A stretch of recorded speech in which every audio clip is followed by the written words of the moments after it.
নগর নিয়ামতপুর উপজেলার শ্রীমন্তপুর ইউনিয়ন পরিষদের আসন্ন নির্বাচনে সম্ভাব্য চেয়ারম্যান পদপ্রার্থী তরুণ সমাজসেবক আল ফুয়াদ ইমন উপজেলার বিভিন্ন হাট বাজারে গণসংযোগ ও লিফলেট বিতরণ করেছেন। শনিবার 15 আগস্ট কেজি বাজার ও হরিপুর মোড়ে স্থানীয় ব্যবসায়ী, পথচারী এবং সর্বস্তরের মানুষের সঙ্গে কুশল বিনিময় করেন। এ সময় ইউনিয়নের উন্নয়ন ও জনকল্যাণে নিজের পরিকল্পনাসমূহ লিফলেটের মাধ্যমে মানুষের সামনে তুলে ধরেন।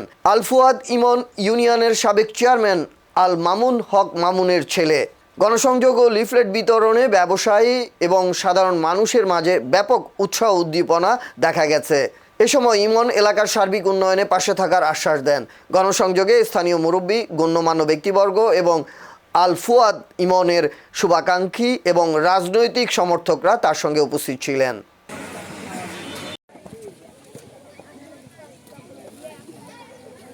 নির্বাচনে একজন চেয়ারম্যান পদপ্রার্থী হিসেবে 7 নং শ্রীমন্তপুর ইউনিয়নবাসীর উদ্দেশ্যে আমি একটি কথাই বলবো যে ইউনিয়ন পরিষদ একটি সংসারের মতো। এখানে সুখে দুঃখে মানুষের বিপদে আপদে কিভাবে থাকা যায়, তাদেরকে নিয়ে কিভাবে কাজ করা যায়, কোথায় কোন সমস্যা, সেই সমস্যাগুলো আমি এখন খুঁজে বেড়াচ্ছি। আমাকে যদি দায়িত্ব দেওয়া হয়, কারো বলার প্রয়োজন নাই যে আমার এটা লাগবে এটা লাগবে। আমি নিজের থেকে এটা নিজের সংসার মনে করে আমি সেই কাজটা করার জন্য নিজ উদ্যোগে সেই কাজগুলো করবো ইনশাল্লাহ। এবং এই ইউনিয়নকে নিয়ে আমি অনেক স্বপ্ন দেখি, অনেক পরিকল্পনা সাজিয়েছি। বিগত দিনগুলোতে আমরা অনেক সুবিধা বঞ্চিত এলাকার মানুষজন, তাদেরকে যাতে আমরা এই সুবিধার ঘাটতিগুলো পূরণ করে সামনের দিকে তাদের জীবনযাত্রা মান উন্নয়ন করতে পারি।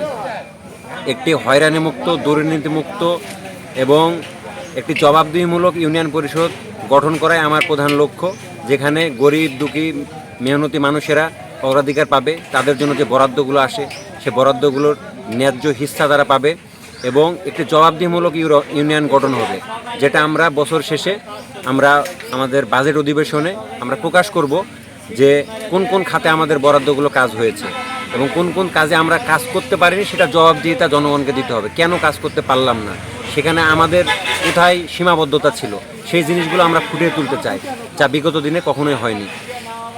তো এই ইউনিয়নকে নিয়ে ছোট থেকে বড়, মুরব্বী, বৃদ্ধ সবাইকে নিয়ে আমার বেশ কিছু পরিকল্পনা আছে। আপনারা আমার 31 দফা হয়তো জেনেছেন, সেখানে আমার পুরো ইউনিয়নকে নিয়ে আমি ভাগ ভাগ করে সকলের জন্য পরিকল্পনা সাজিয়েছি।